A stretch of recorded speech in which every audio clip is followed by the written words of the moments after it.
Today, we're making banana bread. It's quick, it's easy, and it's the obvious answer to what to do with those bananas that you didn't quite get around to eating this week. Banana bread strikes a balance between sweet and relatively healthy, especially if you include some whole wheat flour and olive oil. So it's a good weekday breakfast, and it's great slid into a lunchbox, whether that's for a kid or an adult. So let's get baking.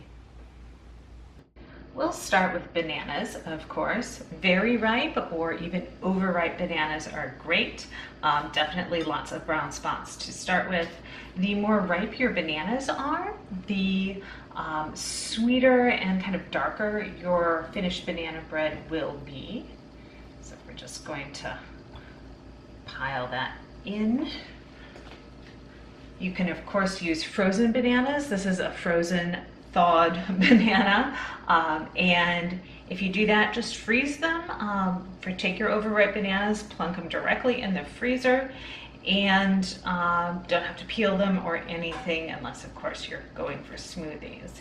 And you just kind of take the end off of that frozen thawed banana and squish it out. It's a little bit like a slug, but even though it looks kind of gross, it's going to be perfect for banana bread. So into the bowl those go. We will mash them.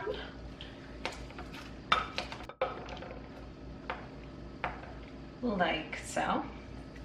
If you're really averse to chunks of banana in your banana bread, you can even go as far as pureeing that, but otherwise just, something that's pretty well mashed will work. A few chunks are fine.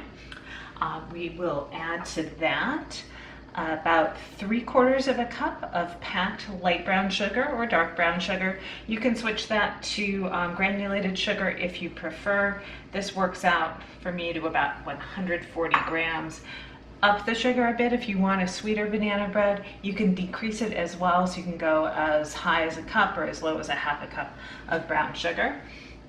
To that, we're going to add 1 egg.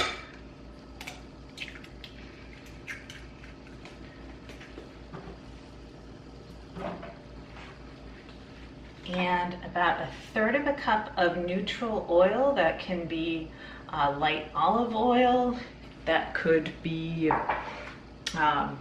vegetable oil, canola oil, anything like that. I'm going to give that a little bit of a stir just to get the oil incorporated so there's not a big layer of that sitting on the top. There we go, like so. To this, we will add 1/2 teaspoon of baking soda. Just going to sprinkle that across the top, and then just a little bit, not even 1/4 teaspoon, a pinch or so of course salt, 1/2 a pinch if you're using table salt, or just a little sprinkle. All right, just to bring the flavors out. We're going to mix this for about 30 seconds. We want that baking soda to work its way all the way in. We want to distribute the leavener really thoroughly. So here we go. All right, all stirred in. And the last thing we need to add is flour. I actually use half whole wheat flour and half regular all-purpose flour. So it'll be a 1.5 cups of flour altogether. You can definitely use your favorite gluten-free blend if you prefer to do so. And that, for me, that 1.5 cups works out to about 190 grams. Here we go. This is definitely one where if you're trying to sneak whole wheat flour into your baked goods, this is an effective place to do it. It is not something that folks who object to that or think that they object to that, say young kids, they don't even notice.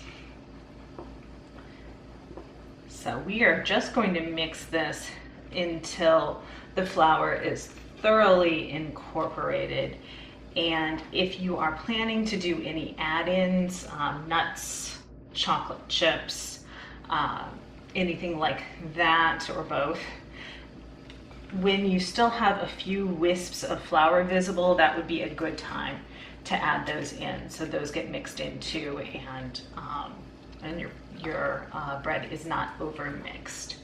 All right, want to make sure there's no globs of flour or unmixed banana mixture lurking at the bottom. There are not, and so we're going to call this batter done and put that into a lined 8x4-inch loaf pan. You could do this as muffins, of course, as well. It would make 12 muffins, not super large muffins, or if you want them a little bit more domed, you could go with, say, 10 muffins or so. All right, we'll scrape all that in just to make sure that it's relatively even in the pan. I did grease this in the corners as well, out of the way. And I do add one more touch before this goes into a 350-degree oven. It'll be in there for about 50 to 55 minutes, but check at 45.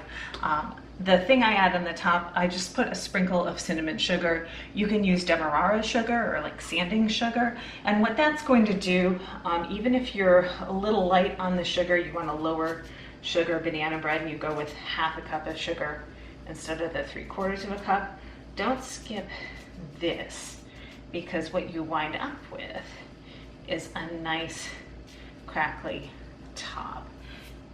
And then when we slice into it, we'll cover the sides, or you could actually just store it in the pan and kind of scooch it up towards one end, and then the top will stay crackly, which is a nice contrast. If you don't like the cinnamon, just do sugar, or do that coarse sanding sugar or something like that.